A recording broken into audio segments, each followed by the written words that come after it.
տաղավար, մի քանի թեմաներ եք առանձնացրել, որոնց մասին կխոսեք եւ այսպես երևի այսպես հասկսենք այս հարցից, գիտեք վերջերս գլխավոր շտաբի նախկին պետ Օնիկ Գասպարյանն հայտարարությամբ հանդես եկել եւ կուզեմ նաեւ այս հարցին էլ անպայման անդրադառնալ Ադրբեջանի նախկին արտգործնախարար Մամեդյարովի հայտարարությունը ինչ է անում, հա, նստած միտինգի հաշվարկներ է անում, թե Հայաստանում քանի մարդ է միտինգների մասնակցում, որ իրեն այսպիսի բան է թույլ տալիս, ըստ էության չթաքցնելով, որ Ադրբեջանը նորից կանգնած է այս իշխանության իդեմս Փաշինյանի թիկունքին։ Հայաստանի բնակչությունը հոգնել է այդ Քոչարյաններից, Կարապետյաններից, Սարգսյաններից եւ այդպես շարունակ։ Մարդիկ նրանց չեն հավատում։ Սկզբունքորեն չեն հավատում մեծ փողերին, այնպես որ այս դեպքում ինձ թվում է Փաշինյանի շանսերը շատ ավելի մեծ են։ Խնդրեմ։ Եվ այսպես, ես ուզում եմ, որ մեզ հետևող մեր հայրենակիցները մի հատ Google-եք կամ AI-ին հարց տվեք, եղել է Հայաստանի, նորանկախ Հայաստանի պատմության մեջ որևէ իշխանության ժամանակ, որ ընտրական փուլում ահա այսպես արտաքին ուժերի միջամտություն լինի։ Նայում ենք Ադրբեջանի արտաքին գործերի նախարար Էլմար Մամեդյարովի հայտարարությանը, տպավորությունն է, որ ՔՊ նախընտրական շտաբի պետն է, որովհետև այն ինչ որ ասեց Ադրբեջանի արտաքին գործերի նախկին նախարար Էլմար Մամեդյարովը, որին ես տարիներ առաջ, երբ որ դեռ ինքը բանակցային սեղանի շուրջ նստած մադրիդյան սկզբունքներն էր բանակցում, Փարիզի հյուրանոցներից մեկում քրտինքը վրայից գնալով ասում էր, որ սենց չի լինի, միջազգային հանրությունը պաշտպանում է հայկական օրակարգը եւ ահա այսօր Ադրբեջանի արտաքին գործերի նախկին նախարար Էլմար Մամեդյարովը նստած որոշում է, թե Հայաստանի ընդդիմությունից ով կարա անցողի քշեմը հաղթահարի, ով չի կարա, նստել հաշվել է նախորդին Սամվել Կարապետյանի միտինգի մարդկանց, դուք պատկերացնում եք սենց բան, այսպիսի արտաքին միջամտություն, որոշել է եւ հայտարարում է հրապարակավ, թե հայ ժողովուրդը ումից է հոգնել, ումից չի հոգնել, ով շանս ունի, հայտարարում է դե 12,000 մարդ կար, չէ, դա քիչ է, դա սենց մի հատ կաթիլ է ծովի մեջ, անհանգստանում է, որ կարող է հանկարծ իրենց թեկնածու Նիկոլի համար խնդիրներ լինեն, բայց հետո ինքը Իրան եւ Ադրբեջանի ժողովրդին հանգստացնում է, ասելով չէ, հայ ժողովուրդը հոգնել է այս ուժերից եւ այս առումով Նիկոլ Փաշինյանի շանսերը առավելագույնն են, ինչ ասեմ, սա երկիրը պլինդուզացման, հա, երկիրը շրիշակի տակ շպրտելու հետևանք է, քո սեփական երկրի ազգային արժանապատվությունը տրապկա սարքելու հետևանք է, երբ 44-օրյա պատերազմում քո զինվորներին գլխատած երկրի պաշտոնյան նախկին բարձրաստիճան թիվ 1 դիվանագետը նստած հաշվում է, թե Հայաստանի ընդդիմությունից ով ինչքան շանս ունի եւ նորից Ադրբեջանի կողմից հրապարակավ աջակցություն է հայտնում Նիկոլ Փաշինյանին։ Հիմա պատկերացնում եք, օրինակ Մամեդյարովը այս կարգի աջակցություն հայտներ օրինակ ոչ թե ՔՊ-ին, այլ Հայաստանի որևէ այլ քաղաքական ուժին 3 վայրկյան հետո այս ՔՊ ուսապարկերը մեկը մեկից հետևից իրանց TikTok-ներում, Insta-ներում, Facebook-ներում, YouTube-ներում կասեին, այս ինչ արտաքին միջամտություն է, բա թուրք պաշտոնյան առ այս պահը մեզ թշնամի համարող երկրի նախկին արտաքին գործերի նախարար, ինչի եմ ասում թշնամի, որտեղ ընդամենը 2 օր առաջ մենք տեսանք կադրեր, թե ինչպես Բաքվում ուրեմն Պարի խմբակի դասընթացի ժամանակ ուրեմն պարուսույցը շպրտեց Հայաստանի դրոշը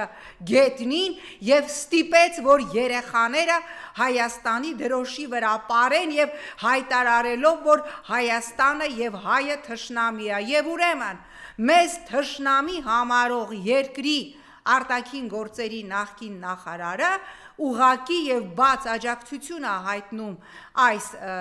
քաղաքացիական պայմանագրին Նիկոլ Փաշինյանին եւ ասում է, թե ընդդիմությունից ով շանս ունի եւ ով շանս չունի։ Ինչ ասեմ, նորից պիտի ամփոփելով Մամեդյարովի այսօրվա սենց հայտարարությունը, նորից պիտի ասեմ, սա նշանակում է, որ Հայաստանը որպես երկիր չունի իմունիտետ, չունի ազգային արժանապատվություն իդեմս այս ռեժիմի եւ ով իրան իրավունքա վերապահում կամ ով ուզում է Հայաստանի առաջիկա ընտրությունների վերաբերյալ իր քիթը խոթում է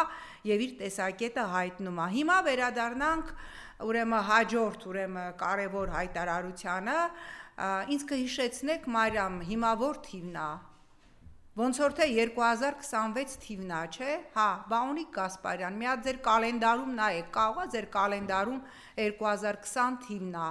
որովհետև այն ինչ որ դուք հիմա ասում եք, որ ժամանակն է բացել, փակագծեր, խոսել եւ այլն, ոչ թե մկանցակա հազար թումանով պիտի առնեիք ժամանակին, այլ պիտի խոսեիք 2020 թվականի 44-օրյայից հետո 6 տարի անց դուք ինչ-որ սենց վրդովվել եք և ասում եք պահանջում եմ, առաջարկում եմ ազգային ժողովի փակ նիստ և ուրեմն ժամանակն է արդեն խոսելու, ամեն ինչ ասելու, բա 23 երբ էր այդ որ 44-օրյայի քննիչ հանձնաժողով ստեղծվեց, տարի ու կես 2 տարի առաջ էր, ես հիշում եմ, որ 3 թե 4 անգամ դուք այդ քննիչ հանձնաժողովի դռնփակ նիստերին եղել եք, բա այդ ժամանակ ընչի տենց չեք անկեղծ ասել և ճշմարտությունը չեք ասել։ Ես կողմ եմ, որ ազգային ժողովը հրավիրի փակ նիստ, և կողմ եմ, որ դուք վերջապես ասեք ճշմարտությունը, որպես նախկին գենշտաբի պետ, դուք վստահաբար շատ բան գիտեք, բայց հարց մի մոռացեք, որ այսօր 2026 թվականն է, հա, 26-ի կեսն է արդեն գալիս, և դուք 6 տարի որպես գենշտաբի պետ լռել եք և թույլ եք տվել, որ այս ռեժիմը պարտությունը ում գրպանը ասես գցի, Պուտինից սկսած Սեյրան Օհանյանով, նախկիններով, ես չգիտեմ, նաև ձեր գրպանը, հա, Շուշիի պարտությունը,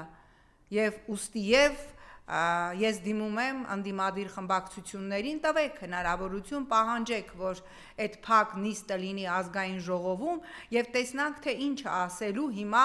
Օնիկ Գասպարյանը, ով վստահաբար շատ բան ունի ասելու և եթե ինքը իրապես վերջապես որոշել է լինել անկեղծ և ոչ թե կողմնակալ, ապա կարծում եմ հատկապես այս փուլում շատ կարևոր է լսել գենշտաբի պատերազմի ժամանակ առանցքային դեմքերից մեկի անկեղծ խոստովանությունը։ Հիմա ուրեմն նաև ինչպես հա, եկեք միջև տեսա, հիմա դրան կանրադառնանք, բայց ուզում եմ արտաքին քաղաքական բլոկը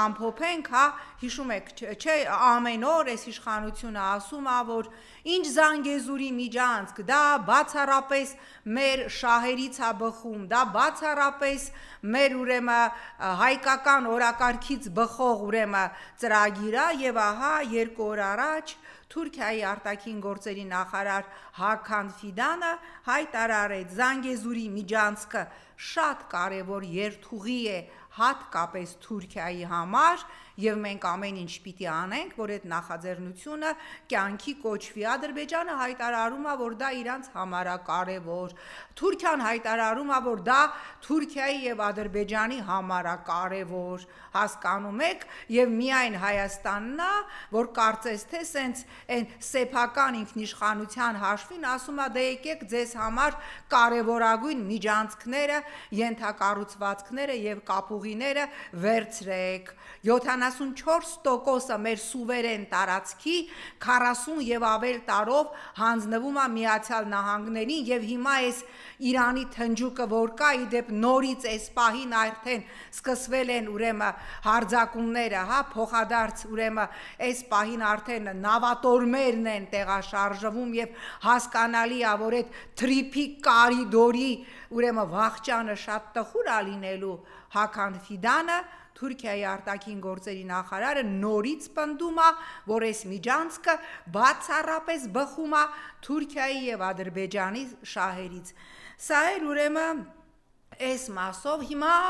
գնանք Գյումրի։ Նախ ուրեմն միջև Գյումրի գնալը, որտեղ մենք տեսանք, թե Վարչաբենդի օրկեստրի համերգը ինչ տխուր վախճան ունեցավ, տեսանք, որ այնտեղ գրեթե գյումրեցիներ չկային, կողքի գյուղերից բերված, կողքի մարզերից բերված, Արարատի մարզպետը, Արմավիրի կներեք մարզպետը, իրան թվում է երևի մենակ Արմավիրն է մարզ, տեսանք ինչպես ասեց, ես Շիրակ քաղաքում եմ, ալո, մենակ Արմավիրը չի մարզ, որի մարզպետ ես դու, Շիրակն էլ է իդեպ մարզ, մեկին ասա թող մի հատ այբենարան տա, մի հատ այդ տարրական բաները, որտեղ այնտեղ մարզերը Հայաստանի կա, սովորի Հայաստանում Արմավիրից մարզի, բացի քանի մարզ կա, եթե քեզ մարզպետ չնշանակեին, երևի էդ էլ չէիր իմանա, էս է հասկանում եք, սրանց ուրեմն գրագիտության, սրանց իմացության մակարդակը, ուրեմն տեսանք այդ տխուր ավտոերթը, տեսանք այդ ուրեմն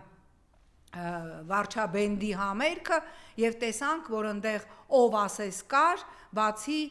իրականում գյումրեցիներից եւ լսեցինք գյումրեցիների գնահատականը, հա այնտեղ ինչ որ մեկն էր ընդհանրապես ասեց, որ ես հա իհարկե բնականաբար պետք չի ասել թե Նիկոլը կողմնակիցներ չունի Գյումրիում, իհարկե դրանց թիվը ահռելիորեն ուրեմն նվազել է եւ ոչ միայն Գյումրիում, այլև Հայաստանի Հանրապետության բոլոր բնակավայրերում եւ մի հատ երթվյալ նիկոլական ասեց, որ ես Նիկոլի հետ դժողքել կգնամ, ընկեր, ինչու՞մն է զադերժկան, կարաս այդ սպառնալիքդ կյանքի կոչես, վերցնես Նիկոլին, վերցնես ԿՊ-ին ու դբա դժողք բոլորդ միասին։ Դա լավագույն առաջարկներ, որ մենք լսեցինք Գյումրիում, երբ մի նիկոլական ասեց, որ ես Նիկոլի հետ դժողքել կգնամ, ինչ անենք, ինչով օժանդակենք, որ այդ քո ծրագիրը, իղձը, ցանկությունը, նախաձեռնությունը իրականություն դառնա։ Եվ հիմա ուրեմն Գյումրիից գանք այս ռեժիմի հոգեվիճակին։ Նիկոլ Փաշինյանը Հա, տեսեք, ես սովորաբար ոսկե կանոն ունեմ երբեք չմտնել որևէ մեկի անձնական հարաբերությունների մեջ, բայց իրանք են իրանց անձնական հարաբերությունները դարձրել հրապարակային, Աննան էր այդ կարծիեի զարդերը, նվերները եւ ամեն ինչը սենց ուպակով կարել, հանձնել Նիկոլին եւ հա իր շորերը վերցրել եւ գնացել։ Հիմա հարց Աննա այդ կարծիեի զարդերը, իսկ կարծիեի գները կարծում եմ բոլորս գիտենք, թե քանի 1000 եվրոից է սկսվում եւ այդ մնացած այդ թանկ հագուստները կարծում եմ նորից հետ էս վերցնելու, կրկնում եմ, ինձ համար բացարձակ անընդունելի է որևէ մեկի անձնական կյանք ընտանիք մտնելը, բայց եթե դուք արդեն հրապարակայնացրեցիք այդ ձեր դարակազմիկ բաժանումը, սենց իտալական նեոռեալիզմի կինոյի ոգով, հա, տենց ալա Ֆելինի, ես կարծում եմ, որ նաև հասարակությունը, որտեղ դուք հասարակությանը մտցրել եք ձեր ընտանիք, մտցրել եք ձեր անձնական հարաբերություններ, հասարակությունը պարտավոր է իմանալ, թե ինչ եղավ, որ 1.5 ամիս հետո սենց մի հատ ռիլեք նկարում, սենց Նիկոլի հետևով դու սենց հուշիկ տերանական քայլերով անցնում ես եւ հայտնվում ես Գյումրիում, ինձ բացարձակ չի հետաքրքրում ձեր անձնական կյանքը, չի հետաքրքրում այդ շորերը, որ տարար բերեցիր, հետո ինչ ես անելու, պարզապես այսպիսի մի ես տպավորություն ունեմ, հա, որ հռոմեական պետության անկման ժամանակ շատ արդիական դարձավ, հա, հաց եւ տեսարաններ այս ինստիտուտը, հա, այսպես ասեմ, որ երբ որ հռոմեական պետությունը արդեն փլվում էր, հա, մենք տեսնում էինք, թե անընդհատ հանրությանը ինչպես էին մատուցում հաց եւ տեսարաններ, ես կարծում եմ, որ այս Աննա Նիկոլ ընտանեկան դրաման, հա, որը շատ է հիշեցնում բոլիվուդյան սցենար, արվում է այդ հաց եւ տեսարանների շրջանակում, որովհետեւ ռեժիմը տեսնում է, որ չնայած իր բոլոր ջանքերին, տեսնում է, որ իր վարկանիշը գնալով գահավիժում է եւ այդ վարկանիշի գահավիժման էմոցիայի տակ էր, որ Նիկոլ Փաշինյանը բոլոր նրանց իդեպ Հայաստանի Հանրապետության 3 միլիոն հպարտ քաղաքացիների մի մասին, ովքեր իրան չեն ընտրելու, անվանեց շներ եւ շանգյալներ, ասելով ես ուզում եմ տեսնել, կա արդյոք Հայաստանում այդքան շուն ու շանգյալ, որ գնա եւ ընտրի եռագլուխ հրեշին, նկատի ունենալով ընդդիմադիր ուժերին, իհարկե մենք հա տեսանք, որ դրանից հետո փորձեցին այդ տրանսֆորմացնել, գցել արտաշատցի մի կնոջ գրպանը, ով իբր ձայնագրության մեջ շուն ու շանգյալ ասել Նիկոլ, արտաշատցի կինը, քյավառցի կինը, արմավիրցի տղամարդը մասնավոր զրույցում հեռախոսով ինքը կարող է նման իհարկե անթույլատրելի արտահայտություն թույլ տա ինչ որ քաղաքացիների մի խմբի մասին, բայց դու այդ արտաշատցի կնիկը չես,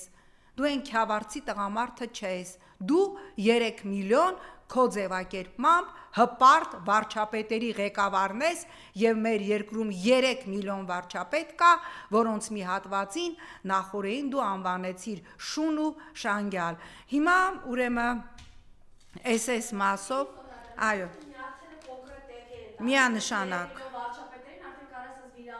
Իհարկե։ Բացի այդ նաև բոլորս գիտենք, չէ՞, Աննա Հակոբյանի անտի-ռեյտինգի մասին, այսինքն ինքը ասենց հիշում է, իրենք արդեն գծել են մի նոր սարսափելի բան, Չի բացառվում։ Դրա համար թողանն նորից առաջ։ Բացարձակ չի բացառվում, ակնհայտ է, չէ, բոլորիս համար, որ Նիկոլ Փաշինյանը ընտրությունով, խաղաղ ընտրական ճանապարհով ցավոք սրտի իշխանություն չի զիջելու, ուստի եւ ընդդիմությունը պիտի պատրաստ լինի այից բացի B, G, D, Y, Z, E, T, Ž մնացած բոլոր հնարավոր սցենարներին եւ մի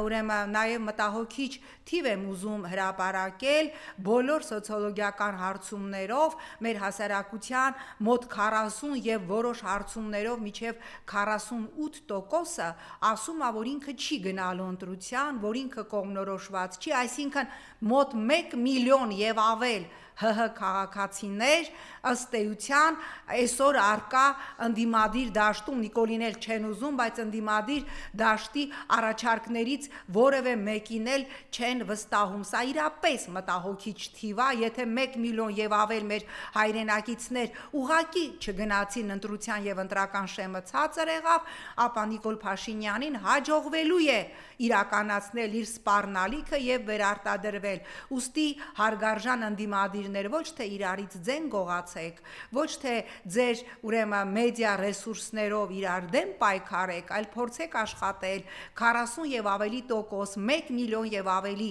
մեր են հայրենակիցների հետ, ովքեր ասում են, որ քաղաքական դաշտում արկա առաջարկներից ոչ իշխանության, ոչ ընդդիմադիր ուժերի իրանք որևէ ռացիոնալ առաջարկ, որին իրենք հավատան, որի հետևից գնան եւ հանուն որի հունիսի 7-ին գնան ընտրական տեղամաս, իրենք չեն տեսնում, սա շատ վտանգավոր ցուցիչ է եւ սա շատ վտանգավոր թիվ է, 1 միլիոն եւ ավել մեր հայրենակիցներ չեն ուզում գնան ընտրական տեղամաս, որովհետեւ որևէ մեկին չեն հավատում եւ արկա ուրեմն ծրագրային առաջարկներից որևէ մեկի հանդեպ հավատ չունեն։ Սա այս մասով ուրեմն նաև այստեղ գալուց առաջ ես շատ մի ահազանգ ստացա իդեպ մեր Միացյալ Նահանգներում եւ մասնավորապես ուրեմն Կալիֆոռնիայի նահանգում եւ Լոս Անջելեսում ապրող մեր հայրենակիցներից ես իհարկե հասկանում եմ, որ մենք հիմա դիմենք Հայաստանի իշխանություններին, մասնավորապես Միացյալ Նահանգներին, մեր դեսպանությանը, մեր հյուպատոսությանը դա ալնելու է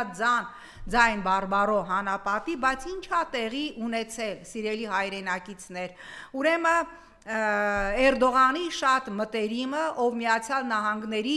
առողջապահական ինչ-որ մի հսկայական դեպարտամենտի ղեկավարն է, դոկտոր Օզ, ուրեմն ազգանունով, ուրեմն հատկապես Լոս Անջելեսում մեր հայրենակիցները գաղտնիք չէ, որ հիմնականում ուրեմն զբաղվում են այսպես հա բժշկական ծառայություններ մատուցելով եւ նաեւ հոսպիսներ հա ծերերի խնամքի կենտրոններ ունեն, հոսպիսներ ունեն եւ ահա այդ օզի հրահանգով թուրք օզի հրահանգով ով նաեւ Թուրքիայի բանակում է ծառայել եւ Էրդողանի մտերիմներից է մոտ 1000 հոսպիսներ, որոնց մեջ մի քանի հարյուրը մեր հայրենակիցներին, հայերին են պատկանում, առանց որևէ լրջագույն ստուգման փակել են եւ մեր հայրենակիցները հայտնվել են իրապես ծանր վիճակում։ Իհարկե մի քանի կազմակերպություններ ուրեմն արդեն դատի են տվել օզին նրա այդ որոշման համար հիմքում դնելով ռասայական խտրականությունը, բայց եկեք մի քիչ փակագծեր բացենք եւ հասկանանք, որ այդ մեր հայրենակիցները, ում բիզնեսը, իրականում դա բիզնես է, այդ ուրեմն ծերերի խնամքի կենտրոններն ա եղել, հոսպիսներն ա եղել, նրանք մշտապես ֆինանսապես ուրեմն օժանդակել են սփյուռքյան հայկական այն լոբիստական խոշոր կազմակերպություններին, որոնք այսօր Միացյալ Նահանգներում կռիվ են տալիս հայկական օրակարգը առաջ մղելու համար եւ մեր հայրենակիցները մեզ ասում էին, որ այս ամենը հատուկ արվել է, որ նաեւ սփյուռքյան լոբիստական կազմակերպություններին մենք չկարողանանք ֆինանսավորել, չկարողանանք նաև մեր Հայաստանում ապրող հարազատներին գումարներ ուղարկել, սա հստակ ծրագիր է, ալո, Միացյալ Նահանգներում հայկական դեսպանություն եւ հյուպատոսություն։ Ես հասկանում եմ, որ դուք ուզում եք, որ հայկական լոբիստական կազմակերպությունները, որ մշտապես հայկական օրակարգը հիմա պահում են, հենց հիմա քննարկում են ուրեմն Արցախի մշակութային ժառանգության ոչնչացման հարցը, Բաքվում պահվող մեր ռազմագերիների հարցը, մշտապես ուրեմն օրակարգում պահում են հայոց ցեղասպանության հարցը, դա ձեզ համար շատ վաղուց օրակարգ չի, բայց տեր կանգնեք մեր հայրենակիցներին, որովհետև առանց որևէ լուրջ պատճառի մի քանի 100 կենտրոններ ծերերի խնամքի եւ հոսպիսի, որոնց սեփականատերերը մեր հայրենակիցներն են, փակվել են եւ մարդիկ զրկվել են ապրելու հնարավորությունից եւ նաեւ Հայաստանում ապրող իրենց հարազատներին, ծնողներին, երեխաներին, քույրերին, եղբայրներին օգնելու հնարավորությունից եւ գոնե աջակցեք այս դատական ուրեմն գործերին, որ դիմել են այդ դոկտոր Օզի դեմ, այդ Թուրքի դեմ Էրդողանի ընկերոջ, որի նպատակը այդպես հայ ուրեմն համայնքը ճնշելն է, հայ լոբիստական կառույցները եկամուտից զրկել է, այն դատական զրկելն է, այն դատական գործերը, որ հարուցված են ազգամիջյան խտրականության հոդվածով, գոնե այդ գործերին տեր եղեք։ Այսքանը Մարիամ ջան, եթե հարց չունեք, այո։ Այո։ Իհարկե տեսել եմ եւ պատասխանել եմ, ես սովորաբար չեմ սիրում կանանց ցավեցնել, բայց այս դեպքում չեմ կարող ասել, որովհետեւ բոլոր այն կանայք, ովքեր ծննդաբերել են, ես եւ նաեւ բազմաթիվ տասնյակ հազարավոր մեր 100 հազարավոր հայրենակիցներ գիտեն ինչ է նշանակում, երբ որ կրծքով կերակրող մորը 12 ժամ իր երեխային չեն տալիս, դա ինչ հետևանքներ կարող է ունենալ երեխայի համար, դա ինչ հետևանքներ կարող է ունենալ մոր համար, եթե Արուսյակ Ջուլհակյանը մայր լիներ, ես կրկնում եմ, չեմ սիրում ցավացնել կնոջը, ապա այդպես ցինիկ, այդպես ամբարտավան, ուրեմն հայտարարություն չէր անի եւ քանի որ անդրադարձանք ես ԿՊ-ականների հայտարարությանը, ուզում եմ անդրադառնալ նաեւ իրեն քաղաքական գործիչ ամենածիծաղելին էդ էր Սարիկ Մինասյանը գյումրեցի այսօր ասել է ես որպես քաղաքական գործիչ նման հայտարարություն թույլ չի պիտի տայի Էրեկ Սարիկ Մինասյանը սոցիալական ցանցում սեռախեղված հայհոյանքներ էր տալիս, եկեք չկրկնեմ այդ հայհոյանքները, այն քաղաքացիների հասցեին, ովքեր դեմ էին Նիկոլին, այսօր էլ ասել է, որպես քաղաքական գործիչ սխալ եմ արել, Սարիկ, եթե դու քաղաքական գործիչ ես, ես էլ Անգլիայի թագուհին եմ, եկեք սրանով այս թեման փակենք, սա ցույց է տալիս, այս ռեժիմի մակարդակը, սրանց անհանդուրժող լինելու մակարդակը։ Առաջիկայում ապրիլի 24-ն է եւ վերջերս Նիկոլ Փաշինյանը այդպես գնացել էր, Այո, ծիծեռ հուշահամալիր, Հուշահամալիր, նախկին տնօրենը Հայկ Դերմանը ինչ է ահազանգում, որ իրապես հայոց ցեղասպանության հուշահամալիրին հասցվել է անվերականգնելի վնաս, որի արդյունքում հուշարձանը կորցրել է իր պատմական վավերականությունն ու ինքնությունը։ Ես խնդրեմ այս մասով ձեր Ես ասել եմ շատ վաղուց հենց այս եթերից, որ այդ ցեղասպանության հուշահամարիլներ են ձևախեղելու իբր հիմա վերականգնողական աշխատանք են անում, վերջում կարող ատեղ մի հատ անկապ պուլպուլակ դնեն, եւ ինչպես ասել էր Թուրքիայի Մելի Մեջլիսի падգամավորներից մեկը, մենք հասնելու ենք նրան, որ ցեղասպանության հուշահամալիրը ճակերտավոր վերանա եւ Հայաստանում գտնվող բոլոր բնակավայրերում, այդ թվում Մարալիկում Սողոմոն Թեհլերյանի արձանը պիտի անպայմանորեն հանվի, վստահ եղեք, այս ռեժիմը վերարտադրվեց, դա ամենամանրունքն է, որ սրանք անելու են։ Հասկանում եք, վնասվել են Դեմոյան ահազանգում է, որ վնասվել են հուշահամալիրի բնօրինակ երեսպատման քարերը, ոչնչացվել են ավելի։ Այո, այսինքն այդ երեսպատման քարերը բերվել էին, ասենք, ցեղասպանված արևմտյան Հայաստանից, ցեղասպանված, մեր արևմտյան Հայաստանի բնակավայրերից եւ այդ այո բնօրինակ ուրեմն քարերը ոչնչացված են։ Ինչ ասեմ, եթե ընդդիմությունը խելքի չգա եւ շարունակի միմյանց դեմ սենց, ինչ ասեմ, սենց կատաղի պայքարը, ապա հունիսի 8-ին մենք զարթնելու ենք, ինչպես Նիկոլը արդեն ավետել է, Հայաստանի 4-րդ հանրապետությունում, որը չի լինելու հայկական, բայց ընտրությունը ձերն է, սիրելի հայրենակիցներ։ Արտուր Աբրահամին գիտեք, կարծում եմ, խնդրում եմ հայտարարությունը։ Գիտեք, ես չեմ ցանկանում Չէ, ասում Փաշինյան, ձեզ բոլորը սիրում են, որովհետև դուք սիրում եք մարդկանց մեջ մտնել, չեմ ասում 100%, բայց 70-80% այստեղ ձեզ սիրում է։ Ժողովուրդը չեք պատկերացնի, ձեզ ինչպես է գնահատում։ Գիտեք, ինչ ասեմ,